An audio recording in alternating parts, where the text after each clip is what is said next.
Channel മൈക്കിന്റെ മുമ്പിൽ നിന്നുകൊണ്ട് പരസ്പരം പോരടിക്കുന്ന നേതാക്കള് ഈ സാധാരണ പ്രവർത്തകരുടെ കൊച്ചു കൊച്ചു സ്വപ്നങ്ങളെയാണ് തല്ലിക്കെടുത്തുന്നത് എന്ന് ഓർക്കണം. മറ്റൊരു കാര്യം കൂടെ ഓർക്കേണ്ടതുണ്ട്.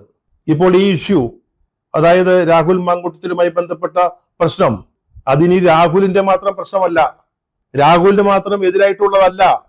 അത് കോൺഗ്രസിനും UDF-നും എതിരായിട്ടുള്ള LDF-ന്റെയും സർക്കാരിന്റെയും CPM-ന്റെയും നീക്കമാണ്. അതിനെ സഹായിക്കാൻ മറ്റു ചിലരുമുണ്ട്, ചില മാധ്യമങ്ങൾ അടക്കം.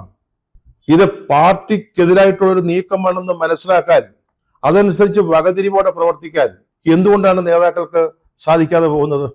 രാവിലെ ഒരു ചാനൽ മൈക്ക് കാണുമ്പോൾ അവരോട് എന്തെങ്കിലും പറഞ്ഞില്ലെങ്കിൽ അതൊരു വലിയ മഹാ അപരാധമാണെന്നാണ് പലരും ചിന്തിക്കുന്നത്. വായിൽ തോന്നിയത് പറയുക, അത് പാർട്ടിയെ വലിയ പ്രതിസന്ധിയിലാക്കുക. തദ്ദേശ തെരഞ്ഞെടുപ്പ് നടക്കുമ്പോൾ അതിൽ മത്സരിക്കുന്ന സാധാരണ പ്രവർത്തകരുടെ സാധ്യതകൾക്ക് അത് തടസ്സം സൃഷ്ടിക്കുന്നു. ഇതെന്നാണ് ഇനി ഈ നേതാക്കള് മനസ്സിലാക്കുക എന്നുള്ളത് വളരെ പ്രധാനപ്പെട്ട ഒരു കാര്യമാണ്. പ്രതിസന്ധികൾ വരും, ഏതൊരു പാർട്ടിക്കും അതുണ്ടാവും. അപ്പോൾ പരസ്പരം പഴി പറയാതെ ഒന്നിച്ചു നിന്നതിനെ നേരിടാൻ സാധിക്കണം. പാർട്ടിക്കൊരു നിലപാടുണ്ടെങ്കിൽ എല്ലാവരും അത് ഒരുപോലെ ഉയർത്തിപ്പിടിക്കണം. കണ്ടാൽ പഠിച്ചില്ലെങ്കിൽ കൊണ്ടാലെങ്കിലും പഠിക്കണം.